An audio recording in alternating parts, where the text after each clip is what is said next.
This is MC Fireside Chats, a weekly show devoted to the outdoor hospitality industry, hosted by Brian Searl and Cara Csizmadia. You'll hear from special guests that focus on topics to help your business succeed, all backed by Modern Campground, the most innovative news source in the industry.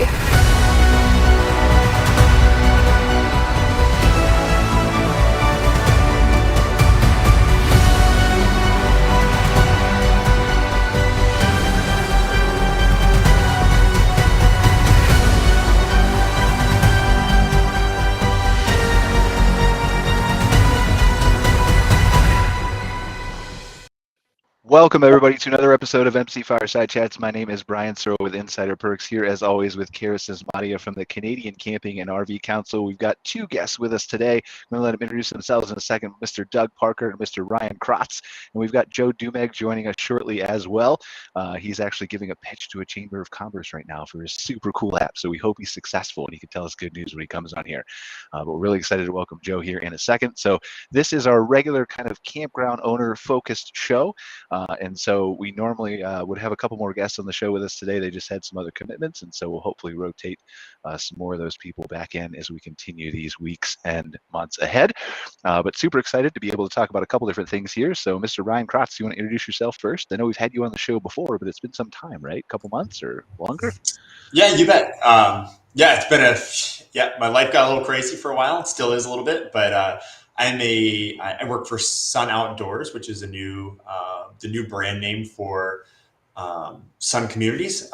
We own almost 200 properties across the country. I'm a senior resort manager. I actually am running a couple properties that they own right now. I bleed KOA colors. I've always run KOA my whole life. And I'm also running another big property that they own down in South Carolina right now.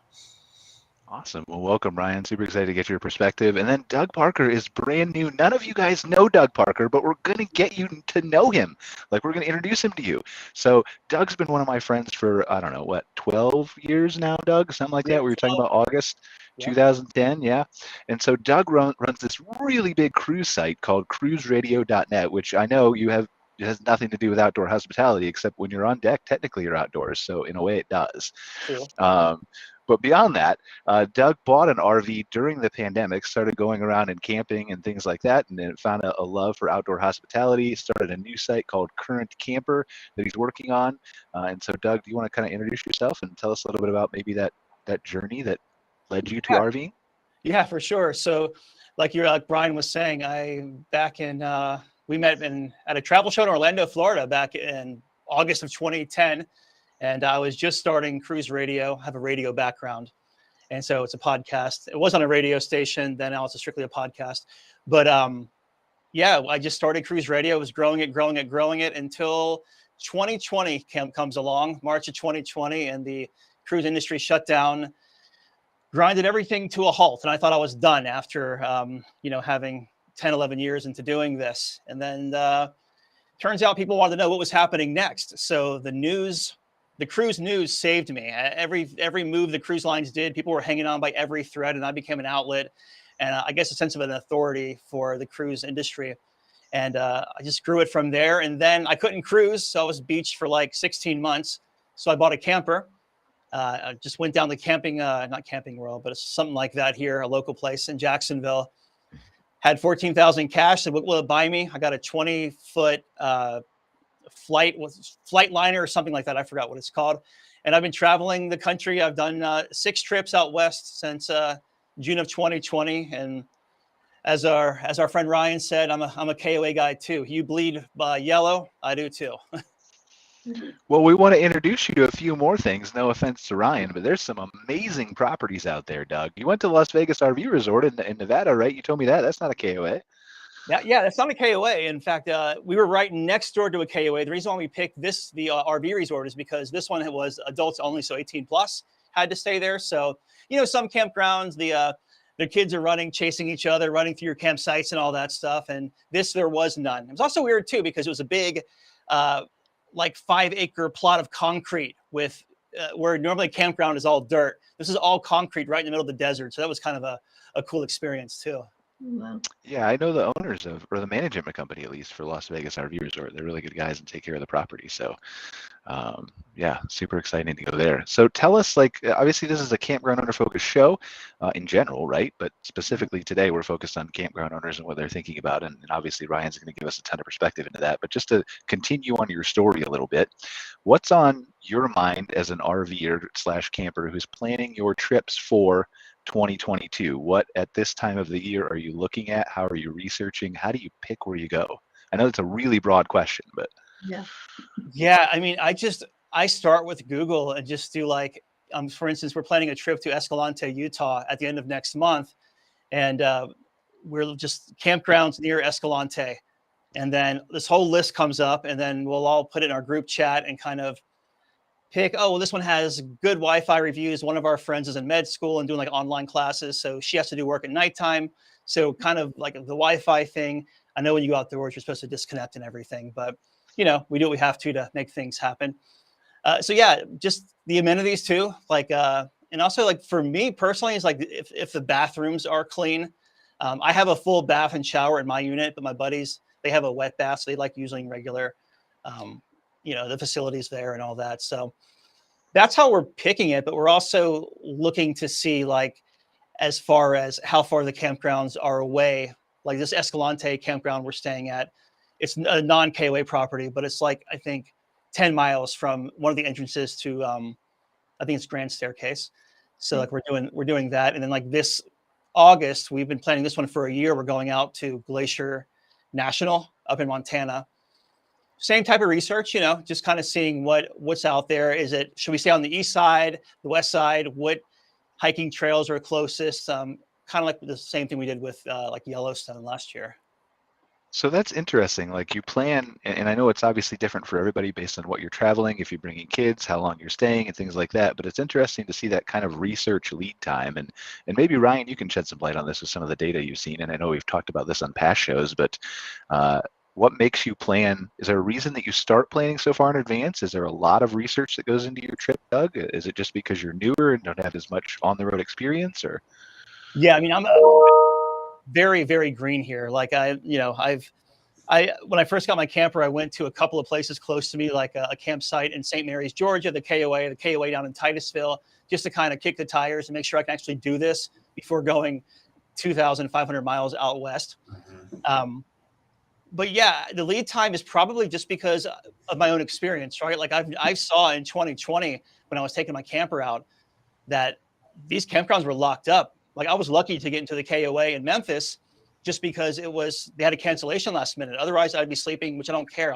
I'm fully like functional as my camper with the battery and everything. So I could sleep in a truck stop parking lot or whatever, but I'd rather have a place to plug in and all that stuff. So I've noticed that people are traveling, they're going outdoors. They're wanting to spend more time outdoors. I was even talking with the KOA owner in West Yellystone, and he was telling me the same thing. He was like, we're turning our reservation engine or whatever it's called is turning away 200 people a day. This is in 2020 because we don't have enough sites. I think they have like 400 sites at that location. So just the popularity is getting me to really plan far in advance and lock things in, at least have a deposit down.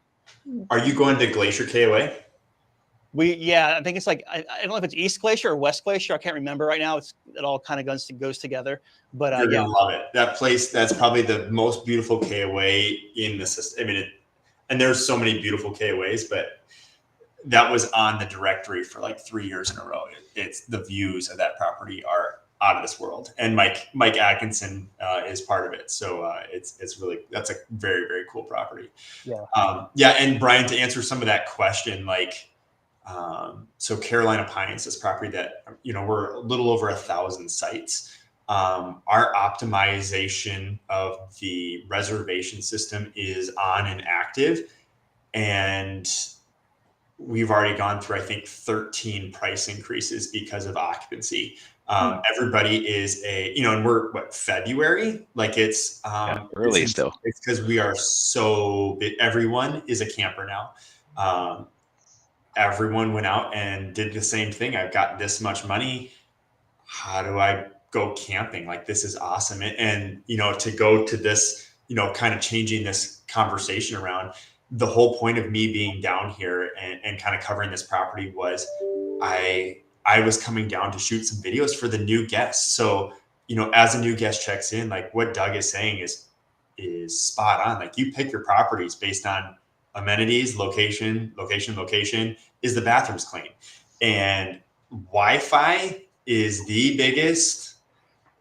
If your Wi-Fi stinks, you better have the most spot on bathrooms ever. And that's like one thing that we are working really hard right now with our Wi-Fi provider. And I'm going to keep all these names quiet, but holding them accountable for like, this is the speeds we expect. And, we've taken our Wi-Fi requirements across the board at Sun Outdoors from, the industry standard 5 years ago was 2 meg up, 2 meg down and 1 meg up. Mm-hmm. And you can't even answer a Zoom call at that type of speeds. And so kind of, we've realized that like, okay, if we want to be competitive in this industry, free Wi-Fi is 10 down, 1 up now. And, everyone wants to disconnect, but I still want to be able to get my Facebook videos. And I think that's important. And that's something that I think dictates where everyone's going. And like moms, they're booking their trip based on like, if you walk into a bathroom and it's really disgusting, you're not going back there. The moms decide. The kids, are they having a great time? Good. Is the mom excited when she goes to the bathroom that she doesn't have to wear flip-flops? Okay, we'll come back here. And I think that's the most important thing. And if you're not booking 4 months, 5 months out, you're not going camping, because it is camping. The camping industry is, I think Petoskey's sold out for all of July and August already. Yeah. Wow. So, what are you, is that traditional 4 to 5 months now that as obviously you're seeing this increase in demand? Is that something you've heard through the grapevine at other Sun Outdoors properties, or just in general from other owners? Or so I know like at this property, Carolina Pines, it's like that. Petoskey was like that. Cava in California was like that. Every property that I've ever run, especially over the last 2.5, 3 years, COVID kind of took it to a whole new level. But before then, it was starting to ramp up, and you're like, uh-oh, what's going on? Okay, we're not normally busy on a Wednesday. And now all of a sudden we are. And I like the perfect example, Petoskey has 50 seasonal sites. And normally I would be selling seasonal sites into March and April. I have 312 people on the wait list for 50 sites, and no one left.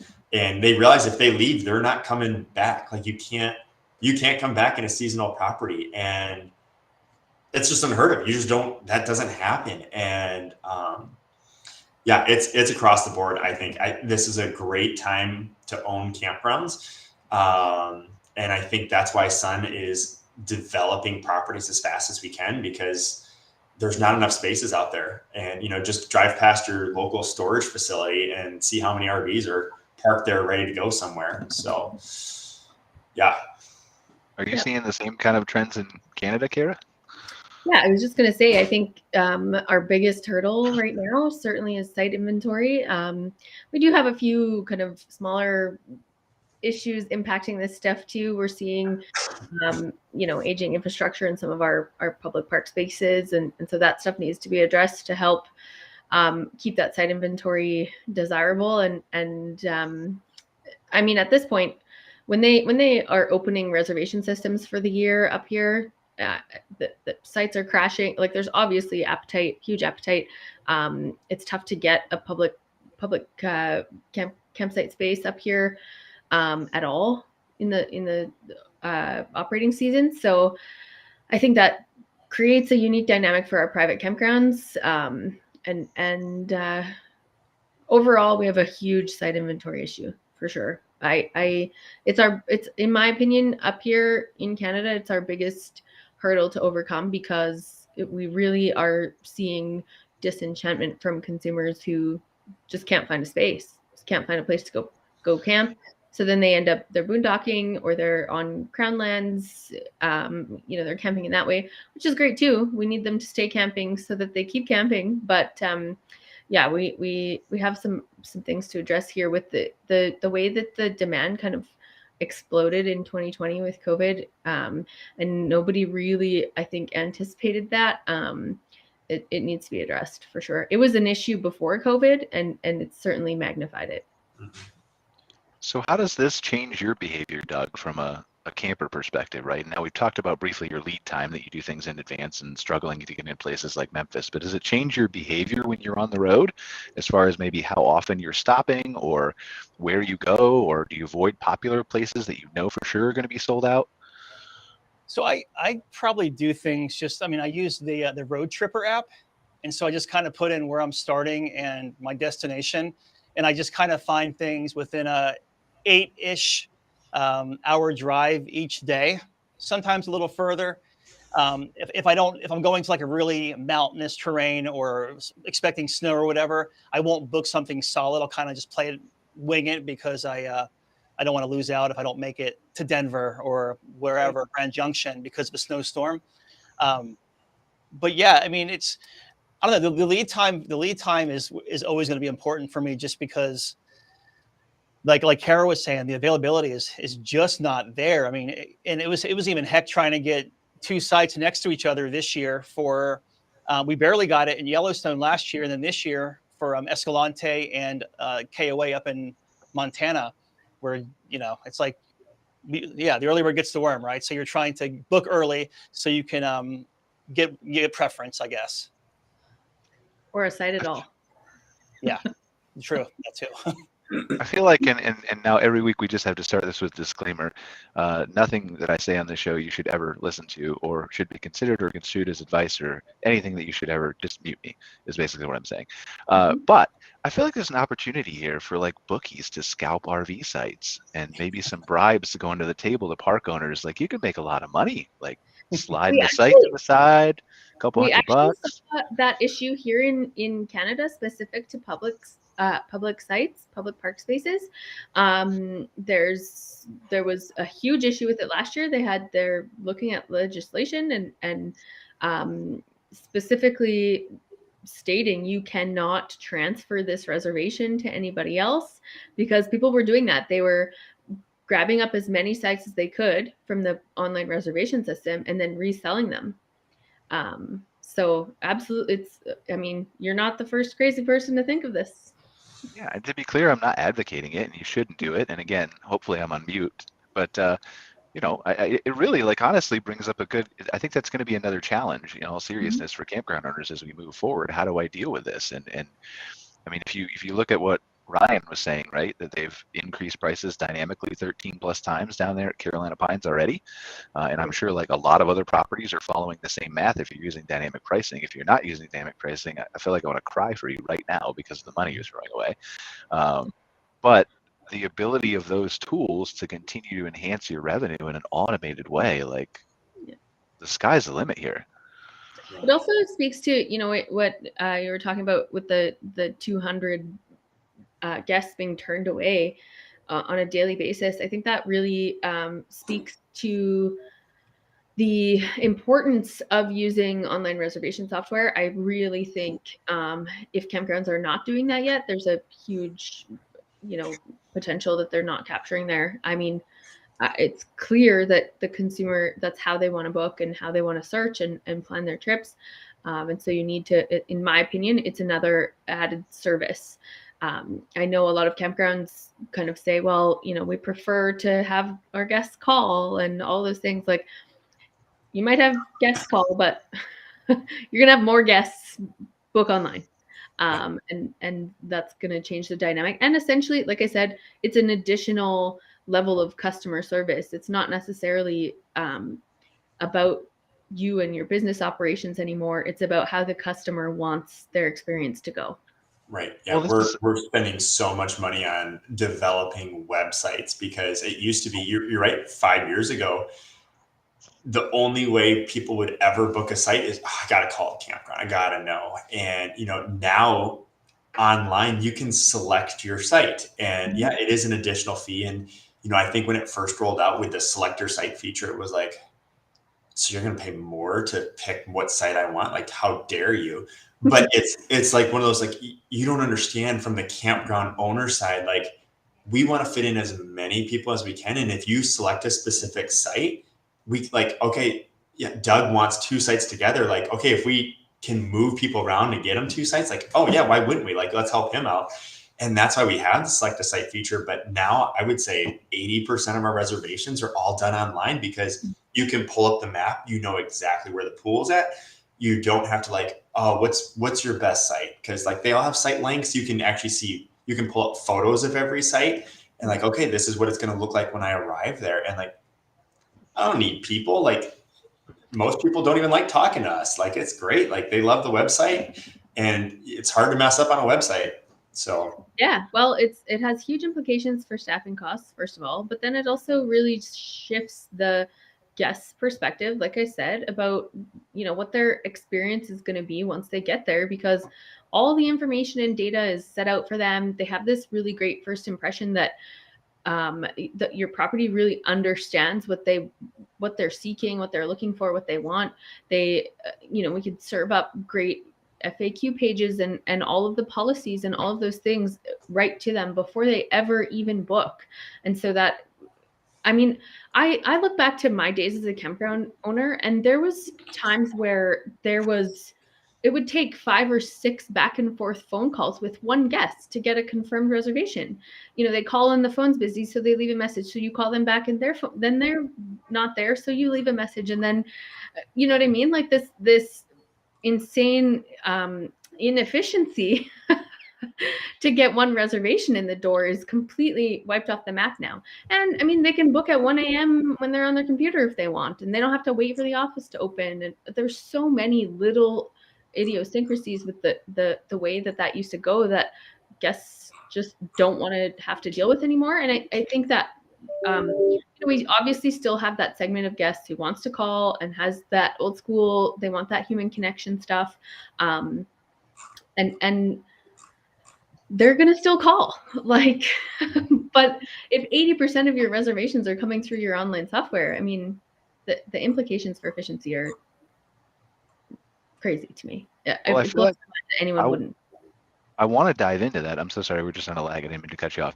I want to dive into that, but I'd like to get Doug's perspective on, like, as you plan these trips, Doug, what goes through your mind? Do you need online reservations? Are you wanting to call to ask questions? Does that change, or has it been different with COVID and needing to ask other questions that you would normally ask? What's your process?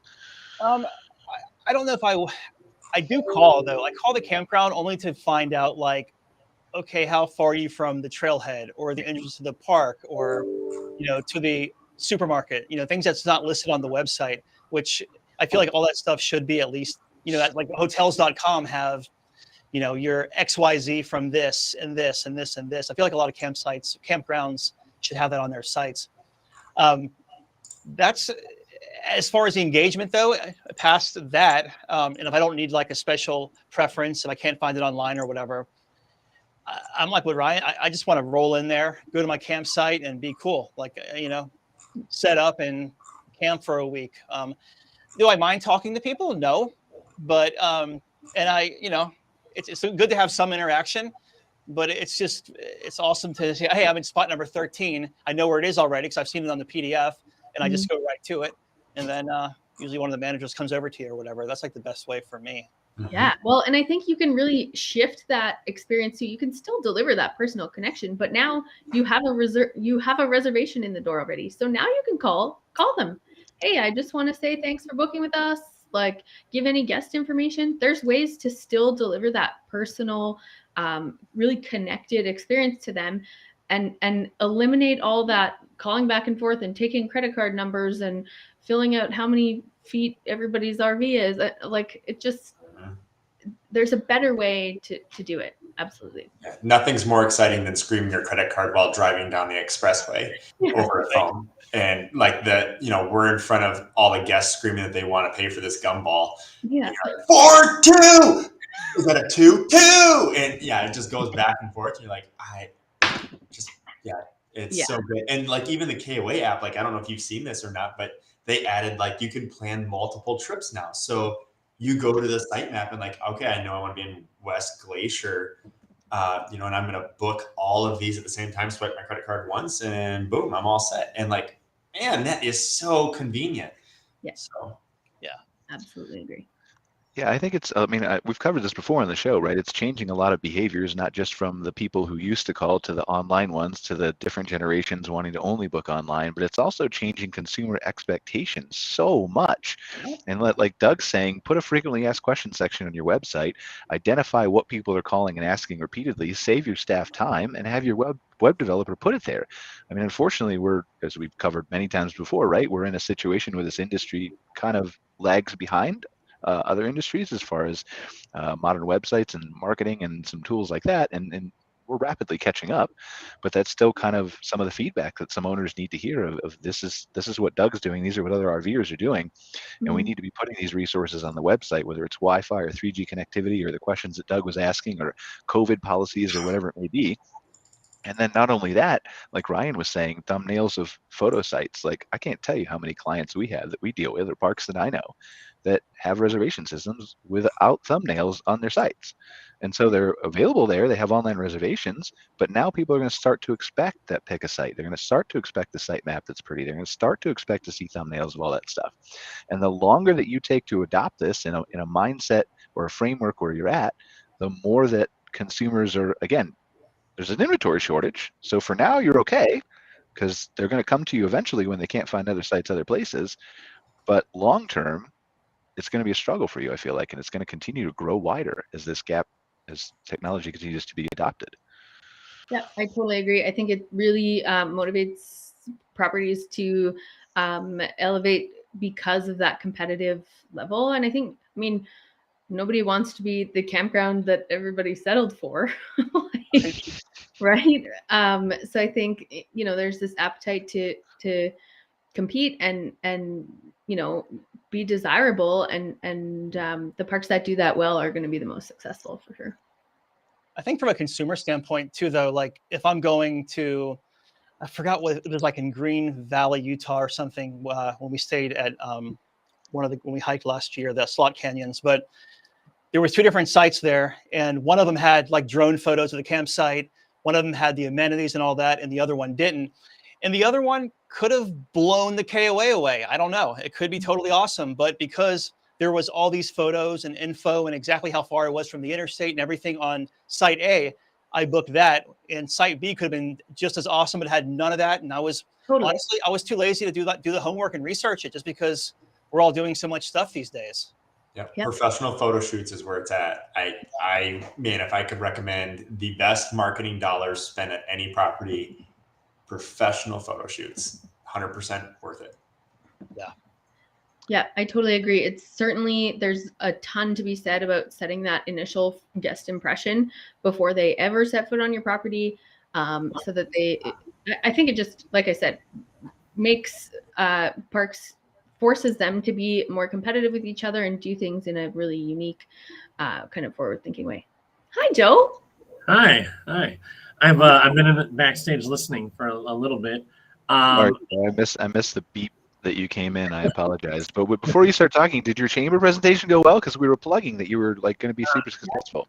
Sorry for being late. Yeah, we had a couple people that wanted to talk to us for a while, and their power went out and then came back on, and it ended up making us run late. Sorry about that. But did it go well for you? Did it go good? I think so. All right, good. We want to cheer you on, Joe. That's what I wanted to know first. We'll know for in a couple of weeks. Just talking about online reservations, we just got done with a 4-month camping trip, and I think I might have booked one site not using online reservations. Well, unless they were a customer of ours and we were, just emailing them. But I almost never call a campground to get a reservation. And yeah, as Doug said, I'm looking for things on their website that has information about the park, about the amenities. That's what we do. When we put things in an app, they can go and see all of that information about it. And so, what's going on in their activities, what's going on in their area before we go to book. So, Joe, if you want to introduce yourself to our audience real quick, because I know you didn't have a chance to do this. I know you've been on the show a couple times before, but what did you hear who everybody else was? I know you might probably know Ryan. I've been on with Ryan before, and then I just looked on your list to see Doug's background as well. But no, Joe Duemig with App My Community. We make mobile apps for RV parks. Every one of our customers has their own app in the App Store that mainly focuses on customer engagement and helping them navigate the park while they're on property. Awesome. Well, thank you so much for being here, Joe. So, yeah, what's on your mind, Joe? Just to kind of let you pipe into the discussion here as you're kind of planning your trips for 2022. What are you looking at? What's your behavior? How are you finding the inventory shortages? Things like that. I know we've already discussed, but just kind of let you share your perspective too. Well, so we haven't been booking for this summer since we just got off of a long trip, right? So we just got done with 4 months. But one of the things, so we have 6 children. We took them all out of school for the fall to do our traveling because we knew that last summer would have been impossible to do this, right?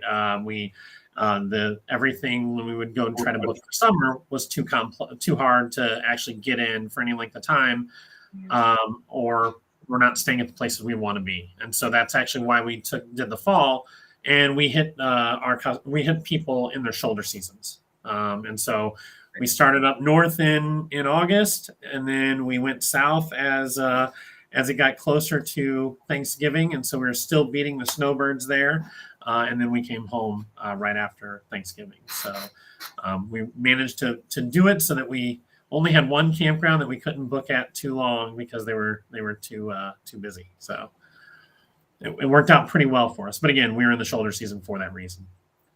Yeah, smart. I think that's going to be.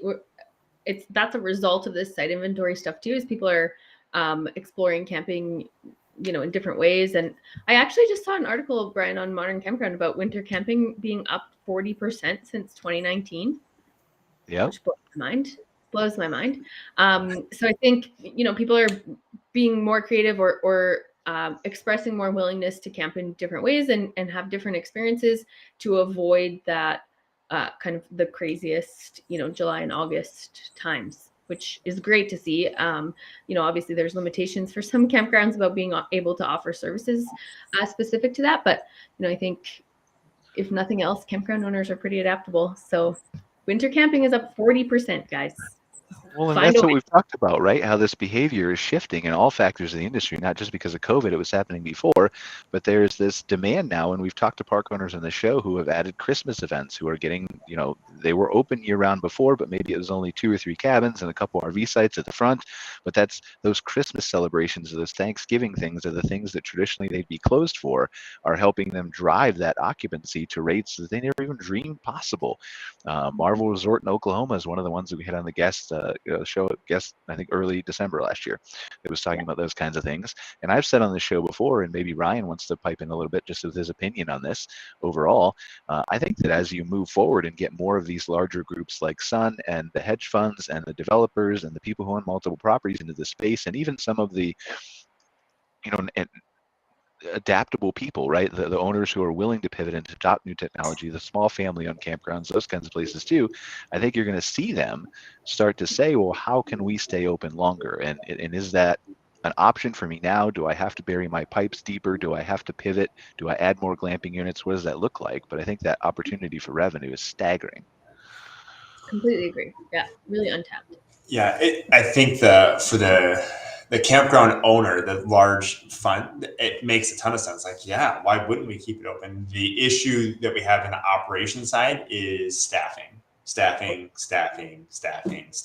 And, you start extending your seasons longer than 6 months. You just took a part-time employee and turned them into a full-time with full benefits. And like, oh man, that's not as easy. And so then, the obvious cure is, well, if we opened in the winter, just the manager takes care of it. I'm like, oh boy, that sounds not fun. But I agree. Like if I owned a property, why not extend your, like, what do you have to lose? We here are open year round, and we had a cold spell in South Carolina, and one night we blew 15 hydrants, and like, okay, that was expensive. And, is it worth being open in the cold when your risk is high and, you're asking a smaller fee?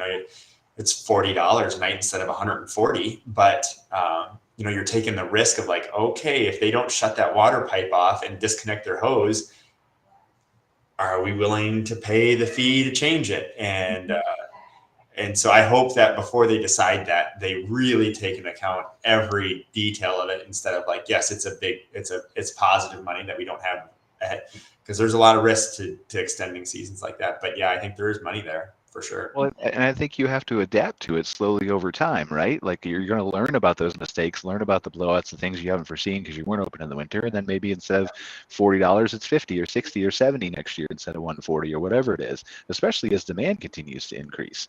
So I think that opportunity is there, and I'll play devil's advocate and say you're talking about issues with staffing shortages. But I'll play devil's advocate. We talked about this on the show before. Part of the issue that some campgrounds have with recruiting is that you can't offer them a full-time year-long job. And so that opens you up to a bigger job pool, I think. Yeah, in some cases, yeah. I think it depends on location and kind of who your target staff options are. If you're mostly dealing with students and things like that, then obviously that changes that dynamic. But I know in my experience with my team, anybody who I was open and able to operate year round just with limited number of sites.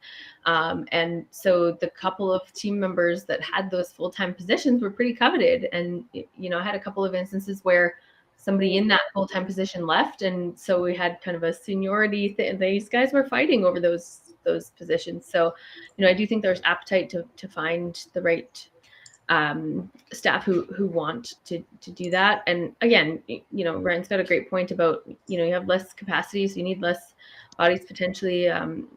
There's a lot to go into operating in the winter. Anywhere that has cold season, I would argue for me as an operator, it was far more stressful for me in those winter months. Despite I was at 30% capacity limitation by my county, by my operating permit in the winter. And it was more stressful for me to operate in the winter with a third of the people in the park than in the summertime when things were rolling and I had a full team and I didn't have to worry about things freezing, but we certainly had our fair share of like electrical transformers blowing up because we had 200 air conditioners running at once and things like that. So, problems happen all year round. All right. What say you that, Ryan? You got a rebuttal for that? Problems happen all year round.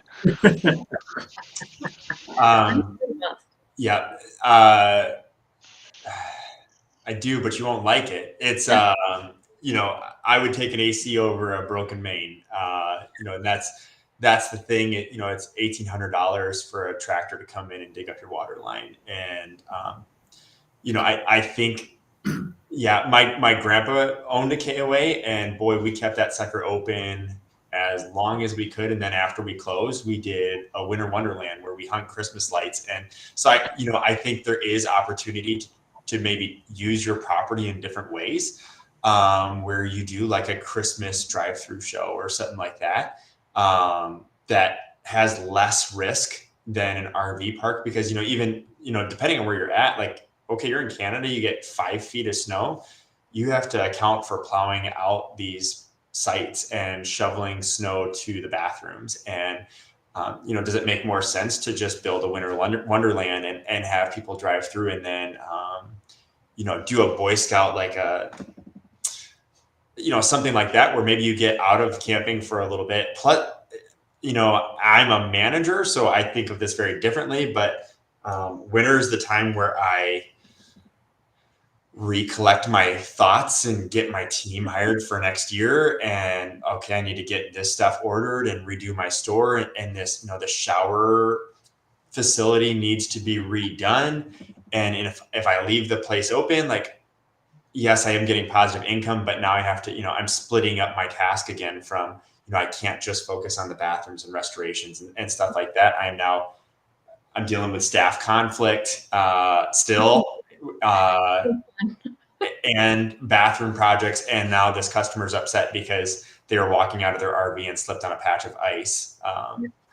So, I'm thinking as an operator, not an owner. If I was an owner, for sure, I would leave that sucker open. But like I said, winter was the most stressful time. I mean, between like clearing snow and those fundamental additions on everything, plus, like I said, less staff and support and all of that. I completely agree. I was an owner operator, and as much as there was obviously some benefit to making that choice to be open throughout the year, it certainly had its costs. Well, I agree with Ryan completely about the recalibration. We our customers get done with summer. They don't even want to talk to us until January. They want to take that time just to relax, and then come January, they have us helping them, and we get pretty busy. But at the same time, I think Brian's right that people adapt. We have parks in Michigan that are year round. We have a park in Rapid City that's year round. Those temperatures there, I mean, in Cara, obviously, Rapid City and Michigan are nothing in comparison to there. But the fact that they can get by and they can stay open year round means pretty much everybody can. And they've obviously, those parks have done some sort of cost benefit analysis on it. Otherwise, they wouldn't still be open. And one of them is a very small scale owner operator park. One of them is not. It's a very large scale non-owner operated park. And so, I think people adapt, like Brian said.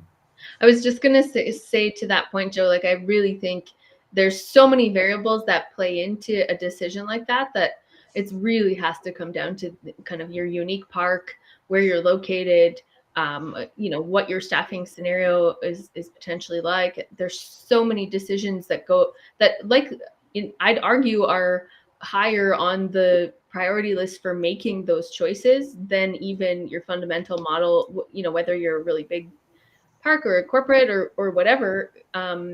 I think those are less important on the list of things that factor into that decision potentially than a lot of really basic, like, logistical variables about your park. But knowing that there's this appetite, this 40% increase in winter camp, I mean, let's be real, 40% of zero is zero. I'd love to see some real numbers, but overall, I mean, if there's obviously this big increase, there's obvious appetite for it, and in my opinion, as an operator, would be worth exploring depending on my individual variables, for sure. Well, let's look at this from a consumer perspective. Like, I'm sorry to interrupt, but Doug, like, from a consumer perspective, you are a big skier, as we've talked about before, right? So would you be willing to go camping in the middle of winter? Is there certain things that you'd need or require that you don't want during the summer? How do you look at that? Okay, so if I'm skiing or if I'm camping rather in the wintertime, it's here in the Southeast, because I'm from Florida, born and raised, and I've had a couple of close calls on like 70 out in Colorado and stuff, where I don't feel safe pulling a 4,000-pound camper behind me. So, but I camp here all the time in the Southeast, like right up here down the road. There's the KOA in St. Mary's, Georgia, Charleston, Savannah. Like, there's a lot of places to go down this area. And I love camping in the winter. Now, granted, we're not in Canada. We're not up in the northern part of the US or in the Northwest where it gets, zero. We're talking about like, cold for us is 40 degrees, which is like windows open kind of night for me, I feel terrible for you, Doug. Right.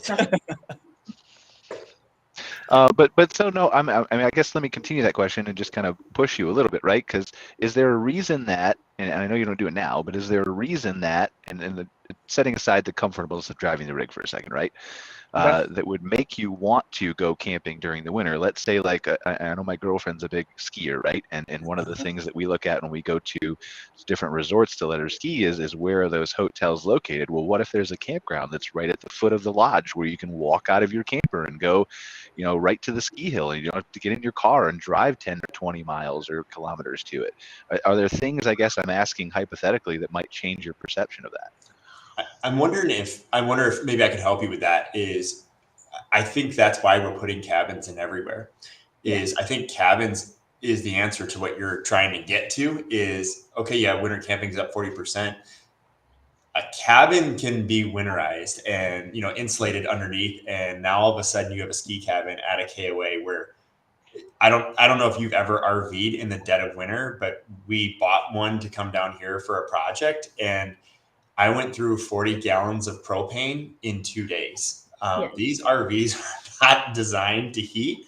And, that's one of the things, like if I ever built a property in Canada, I would run natural gas to every site or propane line that they can connect into, because there's nothing more terrifying than like run out of propane at 3 a.m. and you're like, okay, I'm going to lose everything. And this is the scariest thing in the world. But vacation rentals, these cabins, maybe that is your winter camping destination. Like, I still want to go to a campground. I still want that experience. And I think if you're going to do that, you really got to plan it out. And, you make those steps, with geothermal heating systems so that they don't ice over. So you're not filling out incident reports every time someone checks in. But I think there is possibilities in using those during the winter. I don't know if RVs is where, maybe that makes more sense. I gotta say, so being as close as my park was to Banff National Park, that's what kept us going in the winter. Was we actually had Australians come and rent RVs from our rental agencies, and then stay with us, and then be able to jump around to any of the local resorts. I mean, those guys are pretty hardy folks. Yeah. But that was essentially what was the motivator for us to, I lived on site. And so in the winter, in the early years of that, we weren't open in the winter, and I had these guys showing up being like, can we just have a site? Like, so yeah, we started to embrace that. But it's not for everybody, certainly not for the faint of heart. We sold a boatload of propane during those times. So yeah, I completely agree. I think cabins are the way to go. If I had stuck around there, I think I probably would have invested a significant amount of money into exploring that specifically for the winter and marketing it that way. I think there's obviously appetite to get out and not necessarily stay in a hotel and have that more flexibility that you kind of get from a campground property. And I mean, arguably in the wintertime, there's barely anybody in the campground. Like, it's a nice, really remote kind of different experience than being in a resort or whatever. Yeah, Also, I think go ahead, please. I was going to say, just to solidify what Ryan was saying, last March, I went up to Lava Springs, Idaho, and they have, I think, 8 cabins on their property, little chalets or cabins, I guess they're called. And I was talking to the cleaners because I'm very curious, like, it's all so fascinating to me. And she was saying that they're basically booked year round every single night. And I was like maybe one of 4 people in the KOA park that actually had a rig. Everyone else was camping in the cabins. Yeah. That park's awesome. I love it there. Yeah, it's awesome. Yeah, I think you're all right and on the same track. That yes, obviously, as we see this increase in glamping, and we've got Ruben Martinez who appears on the show, the first week of every month with us from the American Glamping Association, and we touch on those points. And I think you're right. Glamping, cabins, accommodations, whatever that can be more insulated are definitely the way to go. Not only are they more popular all year round, and complement your RV park, but they also command higher rates in many instances. But I think you also bring up a good point, Ryan, with and again, I have no idea, this is probably way too expensive, but there are some things technology-wise that are coming down the pipe or already available that do make winter camping more accessible. And maybe there's a situation in the future where some high-end resort does run natural gas to all the sites and you meter your propane just like you meter your electric. Or maybe you put geothermal heating under the sidewalks, or you run those, like I've got the heating mats outside my house, right, to make sure I don't have to chop ice away from my steps. Maybe you put those under the cement pads of your RV site so nobody ever slips and falls. Or I think there's all kinds of ways. Patio heaters. Yeah. My son is currently 11 years old and in line to probably inherit the campground I keep talking about. And he jokes all the time about how he wants to put like a dome, like a force field, climate force field. When he inherits the park, his life plan. Stephen King did it in that one movie. So, I mean, obviously that was real. Yeah, he's gonna control the climate within his campground resort and just like make it epic all year round. That's his life plan. I mean, I feel like honestly, by the time like 20, 30 years goes by, like he might have a realistic shot at some of that stuff. The way technology is advancing, you never know. Yeah, So see, we will see. One of the hardest things I think is going to be, as you were talking about, Brian, where a lot of the conglomerate owned parks might move toward the winter schedule a little more than others, is that it might put a little more pressure on the mom and pops to do that, staying open longer. So that's kind of one of the concerns you might end up having for some of those not planning on doing winter, is that they could end up getting left behind a little bit. yeah, that's the same thing we were kind of talking about earlier. I don't know if you had been on the show yet, but with expectations changing as people move from phone to online and seeing site photos and being able to select their site on a PDF map, and all that kind of stuff is going to change, including winter camping to a certain extent. But yeah, I think there's all kinds of options here for owners, whether it's RV sites or it's cabins, or like we're talking about just having the winter wonderland, not having your actual sites open. There's plenty of use cases. I mean, set some kids free and have them track down bear paw prints to where the bear's sleeping. I mean, all kinds of things you can do, right? Low maintenance. You don't even have to supervise them. The local Jellystone here near me has been basically there in, my entire life. So at least the past, that I remember. So at least the past 30 years has been it switches over to Santa's Magical Kingdom, and they've done it for 30 years now. And I've heard rumors. I have no idea if it's true. So, but the rumor is that they make more money off of that than they do off of camping. I mean, there's cars that are pulled out to the interstate for that for 2 months. Wow. So, I remember waiting in line for some of those places when we used to drive through. And just to be clear, I was talking about Yogi Bear. So nobody get the wrong impression from what I said. I love Yogi that Bear in the winter. everybody just ignores your. That's what they should do. That means they probably have me on mute, so it's good. But really, like, what else is there that we can brainstorm real quick in the next couple minutes that we have for park owners? We've got winter wonderlands. What else could they do with their property? I think there's events, there's overflow, heck, you could even do parking for certain specific events, right? If you really wanted to. I don't know how much of a moneymaker that is. Well, it depends if they're in a college town, if they're close to a college town. But now, granted, they're probably renting their sites then, even if they're off season in the winter, those sites are probably taken if it's a college football town. But if you're in Lansing, Michigan, and you aren't doing that, you might think about parking. Here's a question. I'm an outsider here, so I'm just asking this. I could be asking a stupid question, but like for my camper, it's like $150 at the lot behind CubeSmart a month to pay when I'm here in Jacksonville. Are there campsites around the U.S. that could actually, like, if they're closed at winter time, store it for the winter time, or just like charge whatever a month? So that's actually something we do at Petoskey. That's one of the things. RV storage. It's $250. I think we could probably charge a lot more, but it's $250 for the off season because it doesn't really cost us anything. That was one thing that we did. Another thing, we used to do like the Christmas Wonderland where you'd set up all these Christmas lights and have people drive around, and then once that season was done, we would do like police training, fire truck. They're always looking for places to hide things and let their dogs go find it, or Life Flight would land in our ball field all the time to like practice simulated events, and like you're just getting free publicity. Like people are driving by taking like, what? That's so cool. And like if you can do events like that with your community, like use your off season to build your community, your local town to fall in love with you, because during the summer they hate you. Like you are so loud.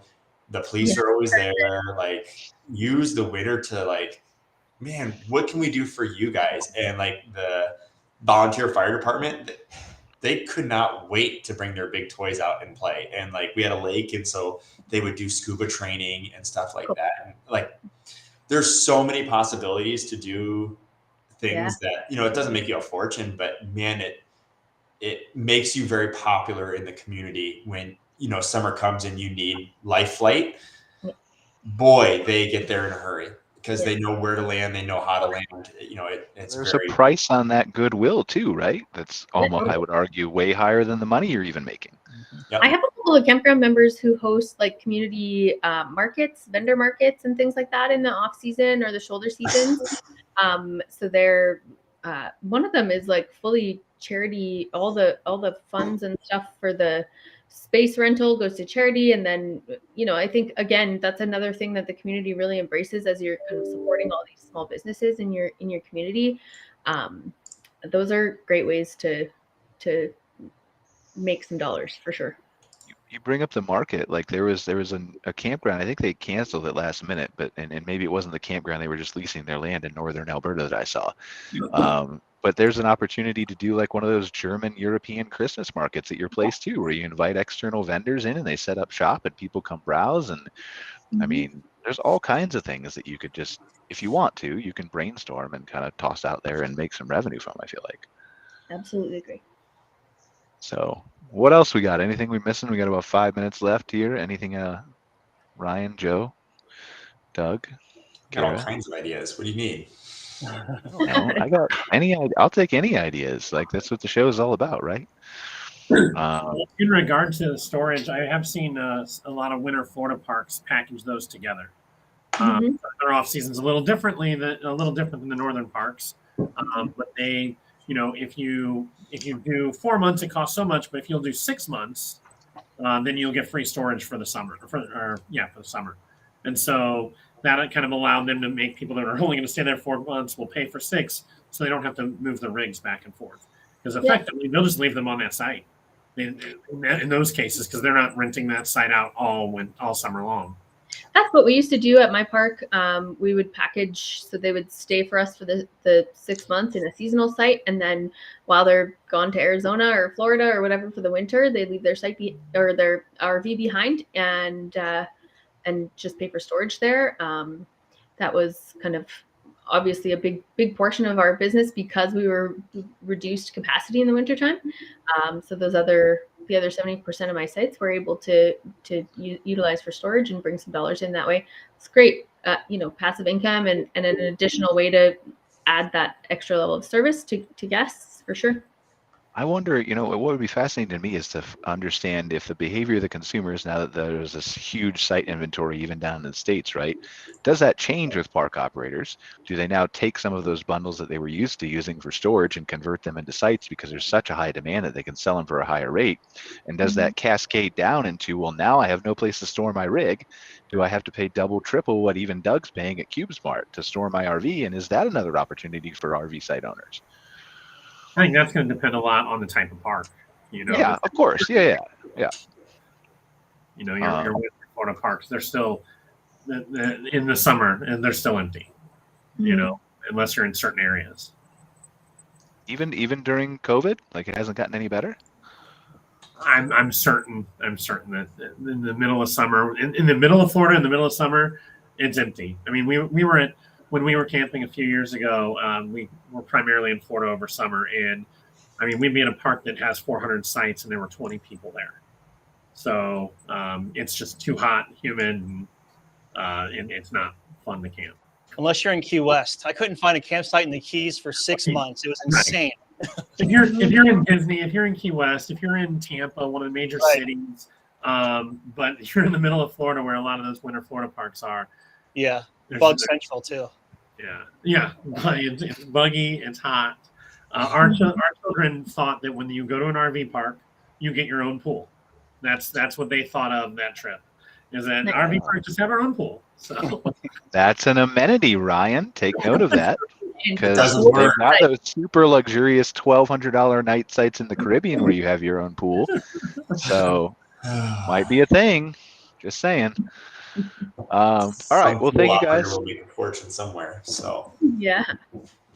Thank you guys. I've seen some of the stuff Sun's building. It's beautiful. So it might just fit right in. I'm just saying. Maybe. Yeah, you should look up some of the photos of this property. It is. I've never seen a park like it. It's gorgeous. I've seen them. Yeah.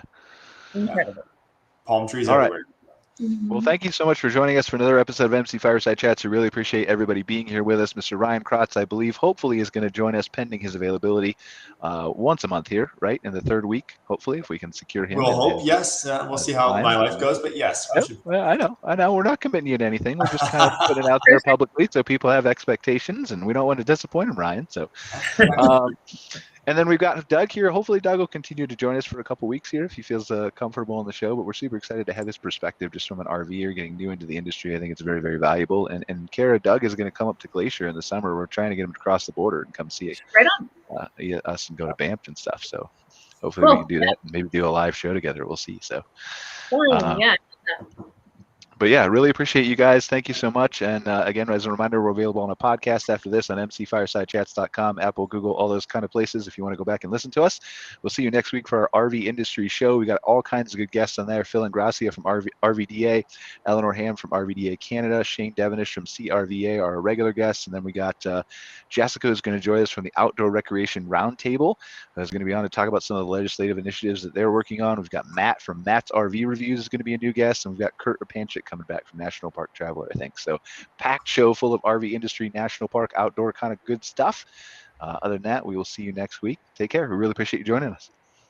Thanks, guys. Thank you. Thanks for watching this episode of MC Fireside Chats, hosted by Brian Searl and Cara Csizmadia. Have a suggestion for a future show or want to see your campground or company as part of an episode? Email us at hello@moderncampground.com. Join us next week for another episode. And don't miss the latest outdoor hospitality news and commentary from around the world at moderncampground.com.